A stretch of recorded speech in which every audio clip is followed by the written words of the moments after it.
Hello, hello, Yoga 108 community, and thanks for joining us. Thanks for following. One of the interesting people in my neighborhood is Kathleen Madden, and I love stopping by at 24 Karrot Kitchen because it's always interesting and vibrant and lively with the freshness of whatever's happening in the season. And it's been a long winter of soups in the cooler, which I've really enjoyed. But now we're here at the cusp of spring. And I stopped by today to talk to Kathleen about what that means for her business, for her customers, for her personally, because I can see that she's kind of excited to get outside and to have some nicer weather. Kathleen is committed to farm to table. So the first thing I'd like to ask about Kathleen is just, what is the farm piece? Like, where do you get your food? How much of it comes from the farms? What farms do you visit? Where are these farms? Like, how does this happen? How does it go from all that to my soup or my Tuesday night entree? Well, it is a pretty complex process, but we work with a ton of local farmers. So anywhere from, we get our meat from Terra Verde farms, and they are grass-fed, grass-finished.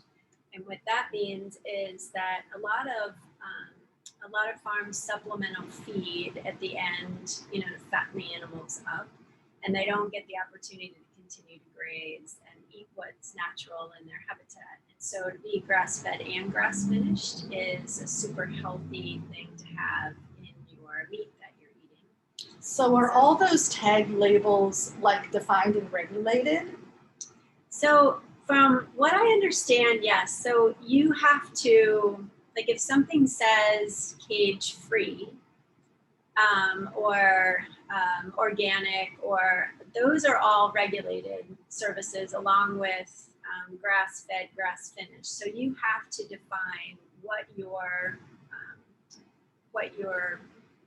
animals are putting into their bodies. So people need to know, they want to know if it's soy or if it's corn or whatever it is. Usually you can tell by how things are packaged. So it's a big deal when something gets to live in its natural habitat its whole life. Yes.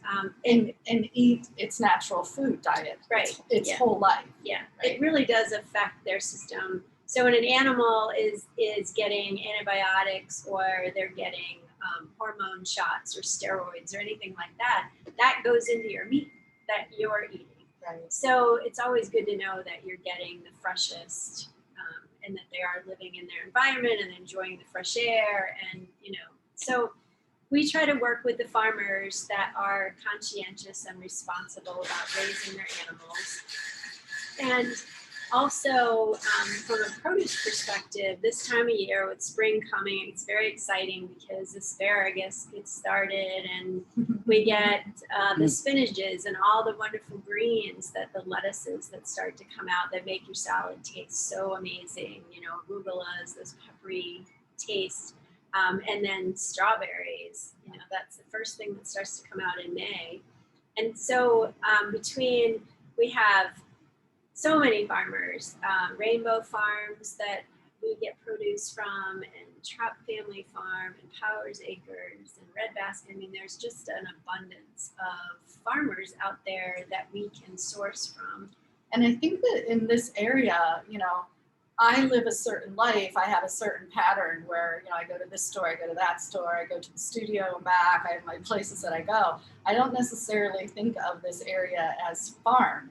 Sure. But these farms are like not that far away. Like in northeastern Ohio area, there's a lot of farm land and people working farms, not for mass production of food, but for local people. So we're really lucky that we have this area with rich soil that can grow these plants, and that we have people that are interested in working at this kind of close contact with the crops and the animals and the restaurants, and to build this kind of community bridge for us. Yeah, they're very conscientious about how they take care of the plants and using natural, pesticides, things, so that they grow. Some farmers grow a particular crop around the exterior of the plants because the pests will eat that and they won't So they'll give up an entire crop of produce to protect and not spray what's in the center. Wow.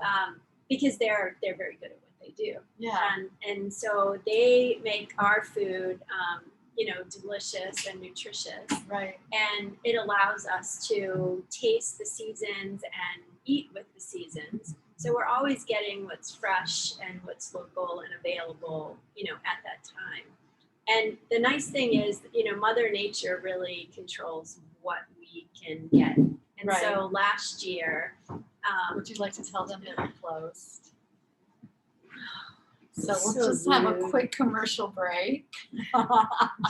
This is what it's like. This is real life in the kitchen. It's a very high demand service that Kathleen provides in the neighborhood. It's hard for her to tell people that we're closed today, we're back. but this is what it is. Sorry, This is what it is. they are regular customers. So, Oh, that's sweet. But so it's sometimes Mother Nature. Last year we had snow in May, and so that pushed the crops back. Things were frozen, or they got frostbite, and so produce wasn't available, till a little bit later in the season.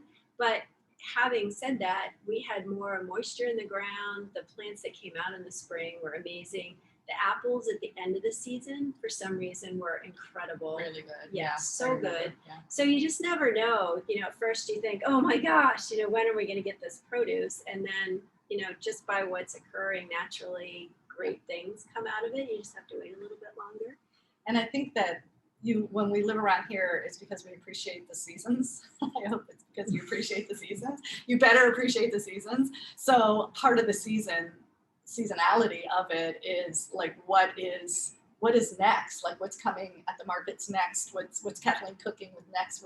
What's my salad going to look like? What dinner, is going to be served next? So it's really, I don't know, it's an exciting time, and I love it that there's connection between so much of the community. So one other really important community connection that I've been appreciating this winter is the elderberry syrup, because I know she has local honey and she grows the elderberry that I brew the tea with, and I saw you post about it. So tell us about why that's really a cool offering. So elderberries are really high in antioxidants. So the nice thing is that you can fix your syrup, take the elderberries with the local honey. And this honey comes from the Schmidt family farm. And the honey alone, antibacterial, antifungal, helps with people with allergies. Having a natural local product helps folks with certain allergies.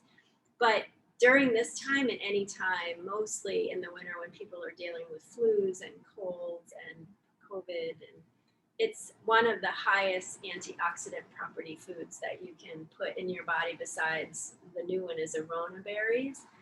They haven't quite hit the world yet, but between blueberries and elderberries, the berries, you just want to get as much as you can. So having the syrup is so helpful because you make it, or we have some that's already prepared, and you take a teaspoon of it every day, and it's delicious. It's delicious. It's delicious. And at my house, Bill and I, we always side eye each other. Like, he'll say, "How much do you take?" I'm like, "Just a tablespoon." And then I'll watch him, like, "Just a tablespoon." Like, yeah, don't take too much. We kind of like really we value it. Sure. We want to savor it, So but it's been really, really helpful. Like any little scratchiness or start of like that immune trigger where you think, oh, I don't quite feel 100%, that has just been great. So you mentioned the local honey, and maybe some people don't appreciate why the local is so important when it comes to honey.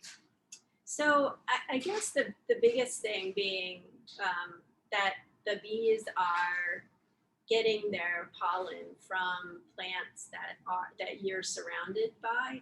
So if you have sensitivities to certain, or allergies to certain types of pollens, the idea is that if you ingest the honey, that your body will, start to accept it, and you won't have that natural reaction to it. Right. So it's good from an allergies perspective, and it, for what I understand, it's not, depending on how severe your allergies are, it really does change people's lives to induce the honey into your system. But it also, for your gut, honey has really good bacteria in it, natural bacteria. Yeah. So we have all of this bacteria in our stomachs that helps with so many different things, through digestion, our hormones, and triggers to our brain. And so to help support that bacteria system with something natural that comes from Mother Earth is,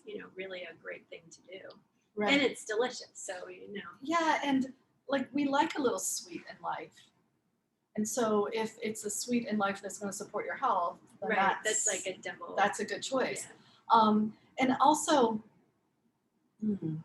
the other thought that came to me is that it's not like one thing is the be all for everything. Sure. It's coming at life from subtlety and from like incremental little steps. So it takes it's like a million pieces of a jigsaw puzzle, right? And like you can't just say, well, I have this piece, so I've got it all. It's like you need all of the pieces. So something like a little bit of honey in my tea, local honey, not like I got it really cheap at a discount store, but like a local honey that maybe I have to pay a little extra for or go out of my way for, but I know is really going to support my body. It's going to be that piece of the puzzle. And it tastes amazing. Yeah. I mean, you can tell from the color of it.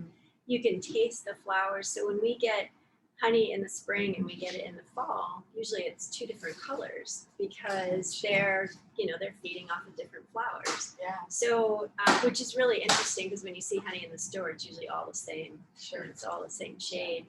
You're supporting a local farmer in what they do, which is great. And you're helping the bees stick around. So, which is another good thing. But not only that is that when you talk about all the different parts and pieces and all the things that you have to do, when you take something as simple as being able to put honey in your tea and not taking 6 supplements or worrying about whether you're going to do this at this time of the day or not eat this type of food or whatever it is, when it's so simple like that, then people are more apt to follow through. It becomes part of your routine, especially when you look forward to it. Yeah. Like you've got a mindset of health and wellness and that there's a connection between what I eat and how I feel. Like that in and of itself is like huge. It's huge. It's huge. Yeah. Okay, so we've got these farmers out there that you pull from, but when I walk in here, like, and there's this big tall white thing with lights and stuff growing out of it. And then along the side of the building, there are these wooden things leaning, and I watch like over the course of the summer. So it's getting to be planting season. Oh, and then my salad has these little clip with scissors and pretty little greens on top. Flowers. And I'm like, where do those come from? Yeah, edible flowers. Like there's like so many little things you do to grow fresh right here in the restaurant. Yeah, so we wish we had like a huge plot of land. But talk about it. last year, we decided to do something different and fun just for exposure. Because I find that people, some people know what rosemary is or they know what thyme is, but they may not know what Thai basil is, or they may have never seen a particular herb or pepper grow. And so last year we went to Caruso Coffees and got their burlap coffee bags because they're free.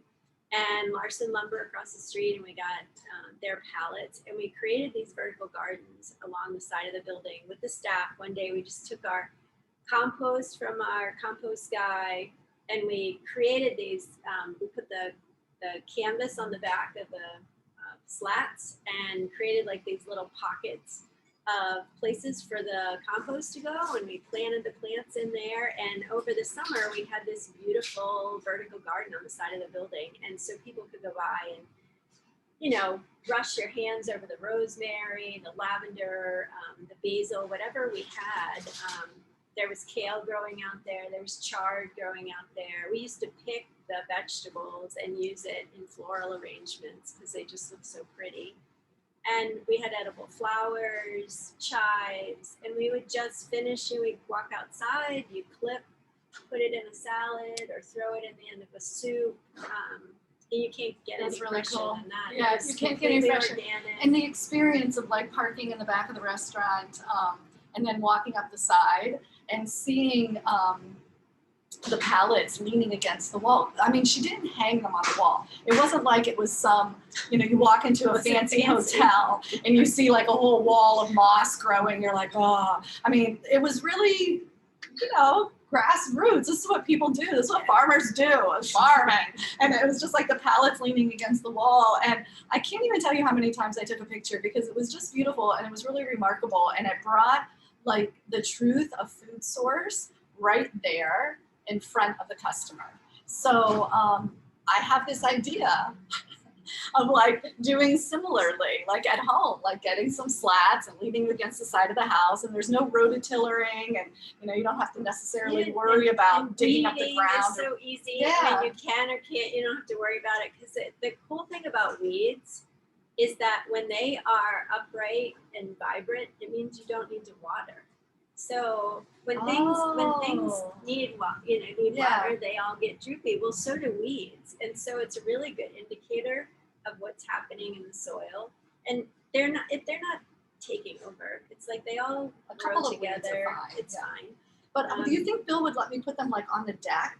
Sure. Yeah, so I could just lean them like on the deck, and we could have like this. And then you just go out at night and pick romaine your herbs. And basil and.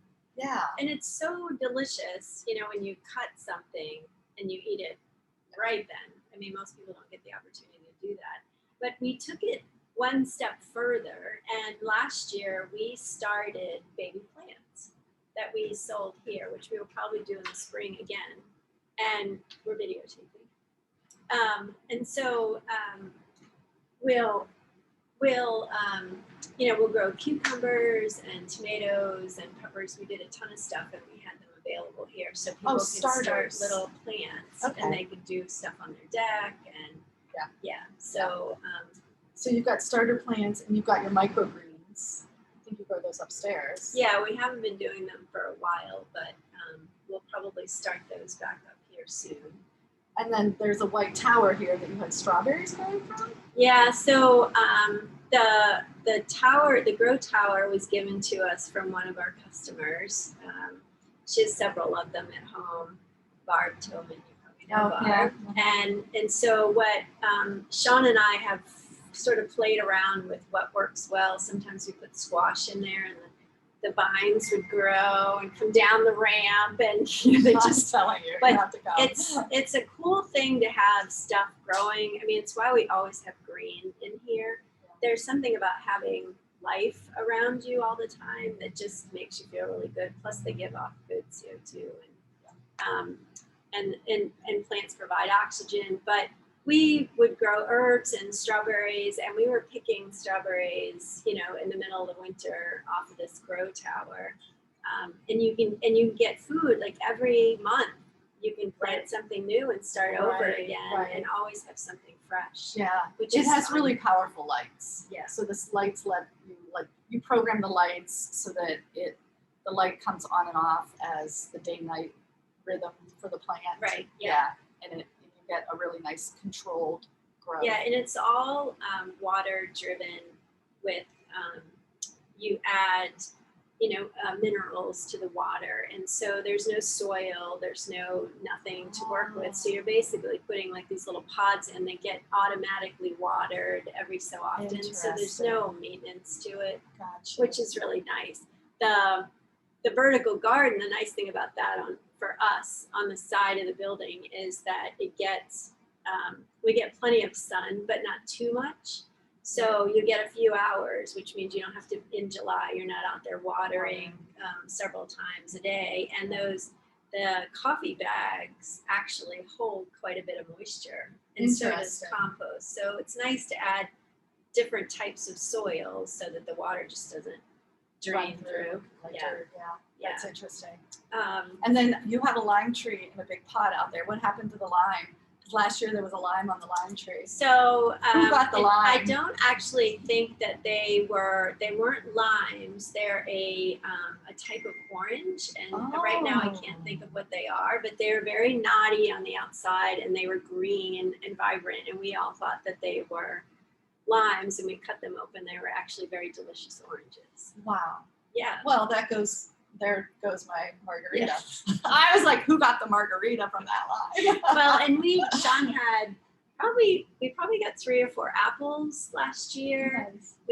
We grew sunflowers, which were really beautiful to watch them grow, and some of them were, probably 10 feet tall and huge. But it's just so nice to have all of that around you, and especially kids love that stuff. You took the word right out of my Yeah. mouth. Like when I come here and there are kids from the community here with their parents, and they're sitting, you can sit up at the bar, and they're eating, and they're just, it's like home. It's like irreplaceable life lessons really embedded into a routine. So that's sweet. So it's really nice. So what we try to do is we take that one step further, Tracy, and every year we offer, because we built these relationships with the farmers, we're familiar with, what's in season, what to cook with what, we have the information, is we work with the farmers and we put a CSA together. And CSA is community supported architecture. Again, pulling everybody together, supporting everybody. But how we do it is that we do kind of the work for folks, and that we go out, we source all of the produce, meat, eggs, whatever it is we're getting, vegetables, fruits, and we put boxes, shares together. Okay. And people sign up. It's like a subscription or membership, and you join for 10 weeks or 12 weeks, however we do it. And it's usually seasonal, where we'll start spring, summer for so many weeks, and then we'll do a summer, fall version, because the vegetables change, and people want to be exposed to different things. And each week they come and they get a box of fresh produce. And last year it was a lot of fun, because we had people that, one, they really appreciate where the produce is coming from, but we get things that they've never had before, like kohlrabi, Right. or a delicata squash, or a hubba bubba squash, or whatever it happened to be, or a particular green that some people have never had cress before, or arugula, or herbs that they had never tried before. So it's really fun when people come, it's almost like a Christmas package, where they're like, what's in my box this week? What am I going to prepare? And we try to make suggestions about things. But, with the internet these days, you can Google anything and find whatever you want. But the fun was always hearing about the fact that they went home and they cut the pumpkin in half, and they roasted it, and they scooped it, and they made a fresh pumpkin pie. Because when somebody says to me, you can do that, like you don't have you can make a pie out of pumpkin. Yeah, is that how they do that? Yeah. So, and I don't always think that way, because when your world is food and everything that you do revolves around food, I forget that things that I take for granted, is just sort of eye-opening and changes people's world. And so it's really fun. Yeah, it's delightful. Yeah. And I will say, because I would love to be like a CSA, like and you can give me a pumpkin and I will cut it in half and I will roast it, but not the pie business. I think in the fall or the winter conversation, we talked about scooping the pumpkin out and making like a mashed porridge breakfast like thing with it. So there's a lot more that you can do with pumpkins. Don't be put off like thinking, well, I can't make a pie, I don't want the whole thing. So we're going to keep our eyes open for that, Kathleen, because that's like, you're right, that's like a next step of getting involved. And like it can be fun for the whole family. Like when I come home with that box and I open it up and Bill's like, well, what are we making? Like, what is this about? And it gives us something to talk about. And I know when my kids were growing up at home, it was a part of our family togetherness. Like, put your phones down, come see what's in the box this week. What are we going to make with this? It's great to, for some folks that are very structured, and they go to the grocery store and they know, I want to buy carrots and I want to buy, whatever it is, and they have their staples that they cook. It's a little out of their wicket. They get a little uncomfortable, but uncomfortable is good. Sometimes it's great to be stretched a little bit and be pushed. And it's once a week. Yeah. So it's not like every And not every meal every you make. vegetable is Right. going to be unknown, Right. you know. You'll still get carrots. Yeah, you still get carrots, you still get lettuce. And so it's nice to be able to pull out that fresh whatever it is and enjoy it. Know where it came from. Know that it's super nourishing because the soil and the farmers and all the work that they do.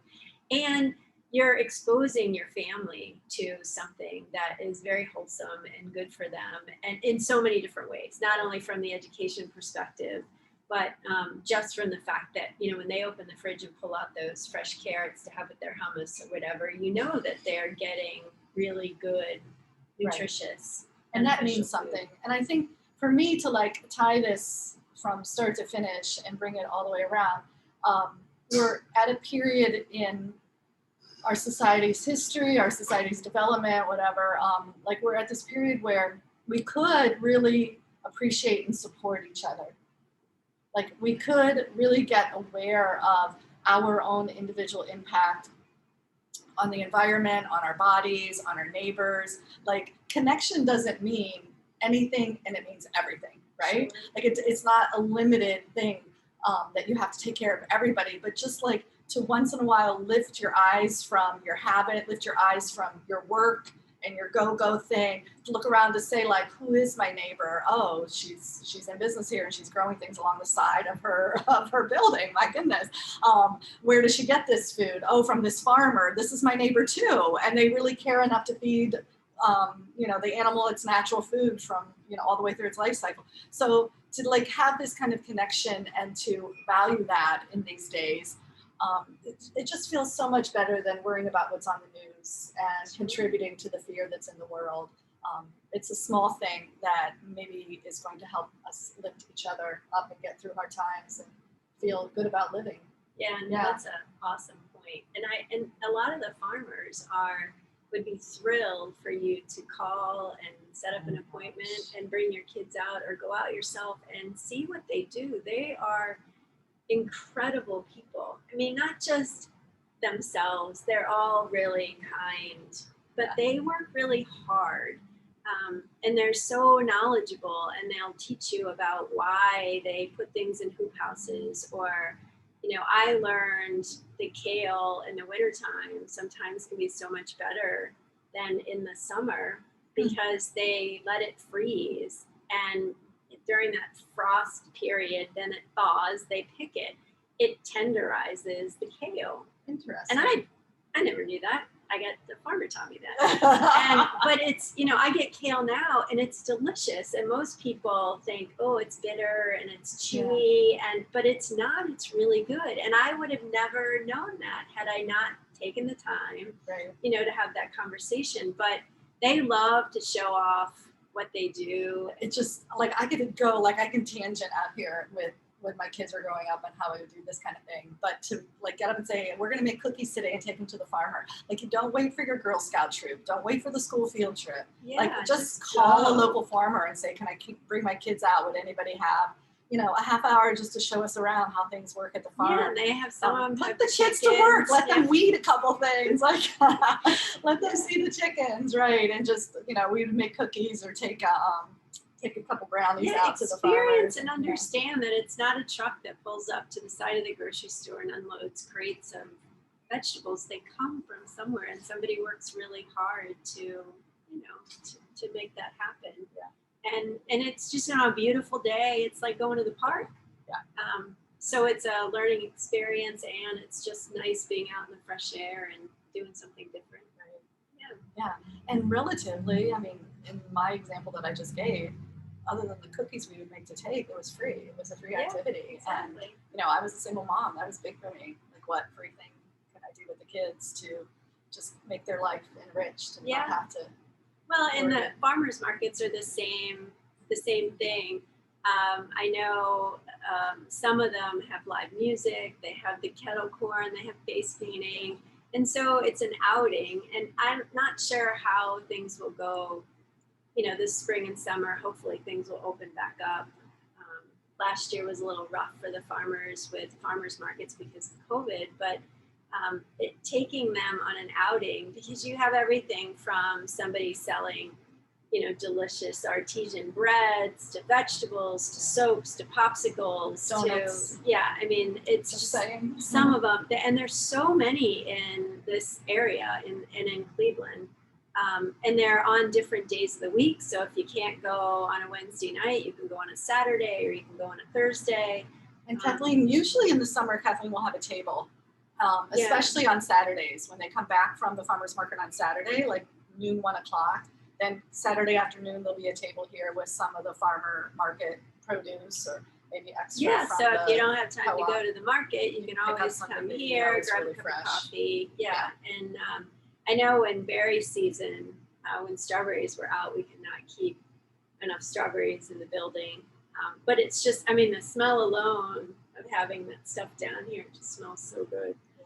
So I'm like very excited that the sun is shining and things are starting to grow and pop out, and pretty soon we'll be back to like abundance of produce. Yes, it feels good, doesn't Yeah, it? it feels Thank awesome. you. Thank you so much for taking the time today. Namaste. Namaste. And namaste to you. Thank you for following, and have a great day. Happy spring. Happy spring.